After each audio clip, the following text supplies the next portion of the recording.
Mas aí tinha os eupátridas, mas eles não faziam parte das monarquias. Sim, tinham divisões, tinham pessoas mais importantes que tinham mais direitos. Na época que a monarquia foi ganhando muito mais força, mais e mais pessoas foram sendo consideradas eupátridas, e normalmente esses eupátridas eram aqueles que eram donos de muitas terras. Certo? Então sim, vai acontecendo pequenas mudanças. Mas, Frida, como que foi essa transição desse modo de governo dos eupátridas? Simples. Alguns eupátridas foram ficando mais poderosos do que outros. Alguns eupátridas tinham uma família maior, tinham grupos de guerreiros mais organizados. E o que esses caras, eupátridas, com terras e com guerreiros mais organizados viram? Reis. Sim? Fez sentido para todos? Vamos lá. E outras coisas assim vocês conseguem perceber, imagino eu, sem a menor dificuldade. Duas coisas eu quero que vocês comentem com certeza. É possível, analisando o documento histórico, saber as armas que eram usadas no período homérico, mesmo sabendo que eles erraram um pouco nos metais utilizados. Quais armas? Espada. Ótimo. Espadas, armaduras, lanças, elmos, mas não dá para vocês deixarem de citar arco e flecha. Arco e flecha era o tipo de arma mais ensinado, troquem bilhetes. Era o tipo de arma mais ensinado nas cidades ricas, nas cidades que tinham... Muralhas. Obrigado, muralhas. Professor, como eu já tinha percebido, mas é meio difícil fazer aquelas armaduras com aquelas argolas, porque aquilo demoraria muito para se fazer. Sim. Para cada guerreiro.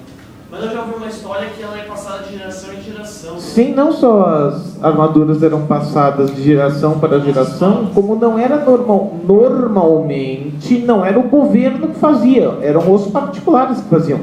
Você tinha que sustentar sua própria armadura. Certo, mas assim, pelo que eu me falaram, demorou uns 4 a 6 anos para fazer uma armadura daquela completa com aquelas argolas. Sim.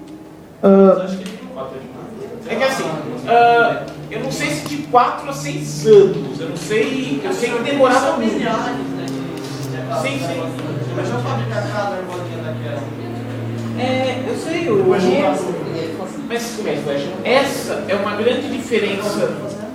Essa é uma grande diferença de uma sociedade que tem pessoas que têm o seu cotidiano normal e pessoas que têm escravos no seu cotidiano. Porque um escravo é um cara que eu posso pegar e falar: agora você vai fazer isso aqui, vai fazer essa merda aqui o dia todo, cala a boca e vai fazer. Então um escravo é alguém que se designou para uma tarefa e está o dia todo fazendo aquela tarefa. Essa é uma diferença de uma sociedade escravocrata para não escravocrata. Sim? Mas sim, demorava muito e sim, não eram todos que tinham as Mas fabulosas assim, armaduras. vamos dizer assim, em filmes, né? Que você No filme tá todo mundo Em filme, no padrão. Ok? Muito bem. E outra coisa que eu acho que vocês também conseguem descobrir são os alimentos. Eu quero saber qual era o tipo de alimento em guerras. Não era carne. Pensem no mito, gente. Pensem no Ajax. Quando Ajax perdeu a paciência... ele falou. Não, você não falou isso aqui, você falou no pé. Ah, tá. Então vamos lá. Vocês têm de saber que... Vamos lá, aproveitando o Ajax. O Ajax, quando ele perdeu a paciência com o exército grego, quando ele viu que ele acabou brigando por causa da armadura da Aquiles e tudo mais, ele ficou maluco e saiu matando, e entre outras vezes ele matou o próprio gado. Ele matou os próprios rebanhos gregos. E por causa disso ele ficou todo envergonhado, pegou a própria espada e se matou. Super legal, né? Mas isso daí ajuda a gente a saber sobre o alimento que eles tinham, que eram alimentos vivos, eram rebanhos. Isso aí, cavalo, não tinha. Os cavalos não eram usados normalmente como alimento humano. Não disse que não se usava, usava. Mas não se usava. Você não criava cavalos para matar cavalo e comer. Na guerra. Não usava? Não, na guerra. Aí ele matava o cavalo. Sim. O cavalo morreu. Sim. Os cavalos.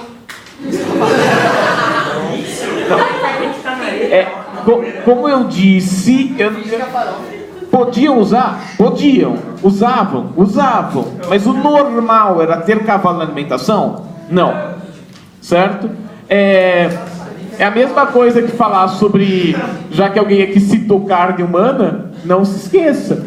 Na nossa sociedade, em que a antropofagia, o canibalismo não é bem visto, na década de 70 aconteceu um acidente aéreo, as pessoas caíram do avião, ficaram vivas e comeram carne humana.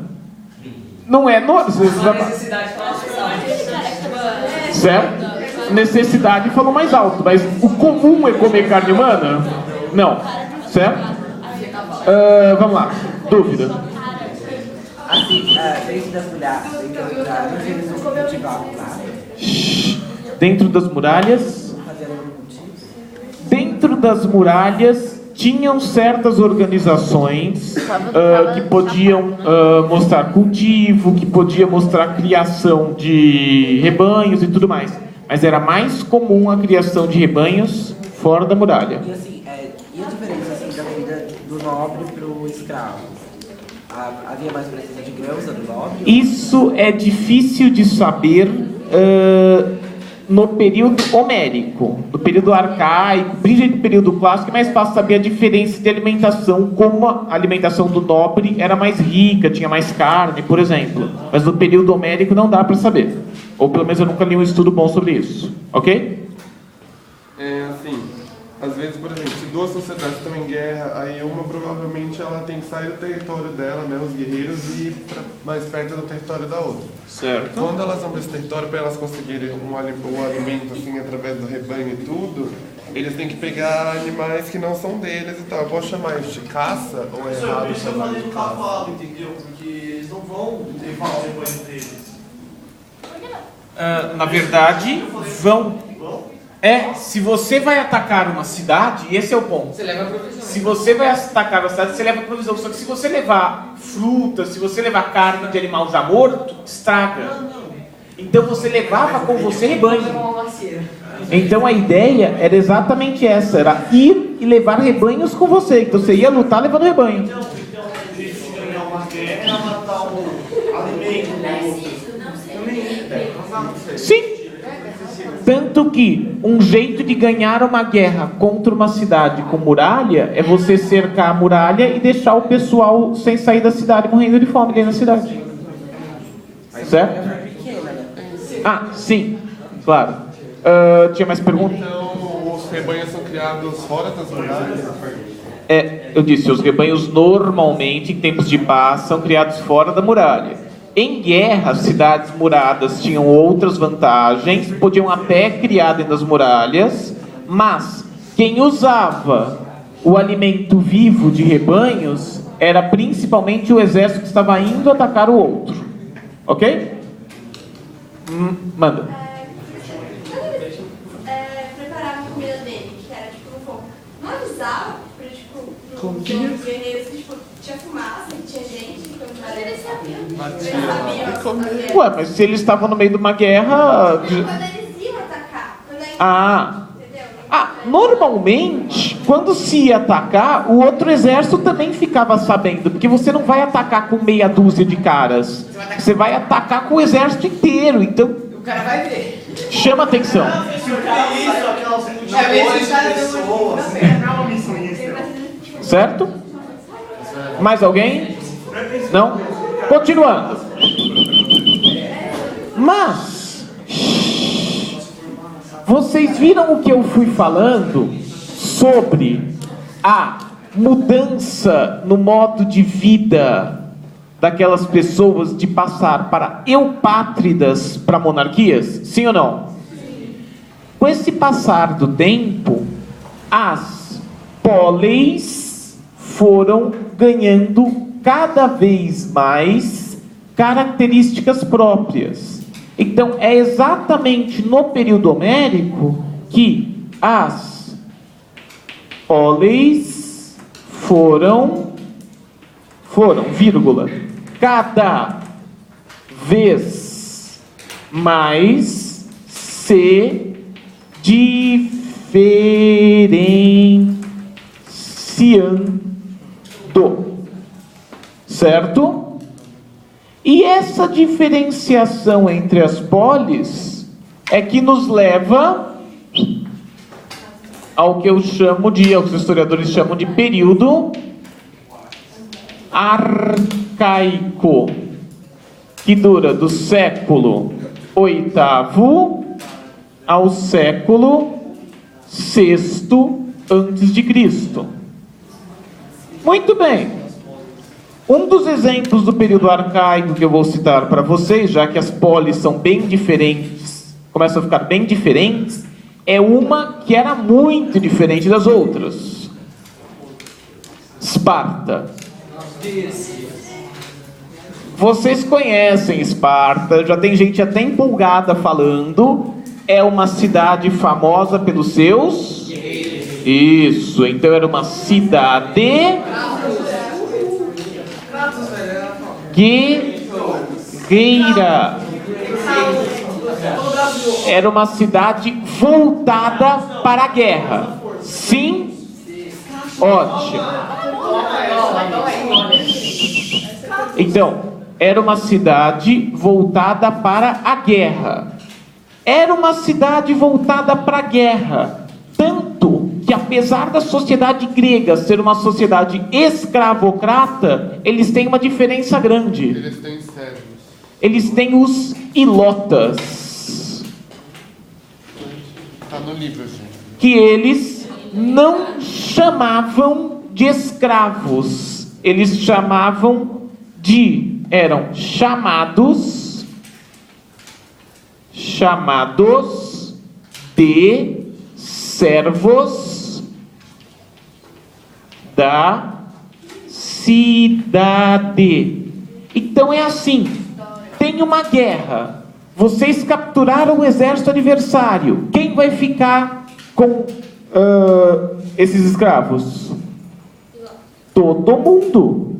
Esses escravos vão virar os ilotas, que vão ser escravos que vão servir a cidade como um todo, exatamente. Certo?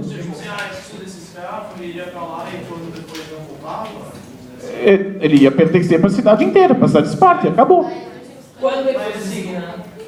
Para que qualquer coisa. Ah, e aí? A cidade se organizava para decidir o que aquele escravo ia ser. Certo? E aí, respondendo a outra pergunta que você fez, uma cidade de guerreiros como Esparta pegava vários desses escravos para colocar como o quê? Guerreiros? Ferreiros. Certo? Muito bem. Assim como vários outros escravos para serem agricultores. Faz sentido para vocês? Ótimo. E tchau.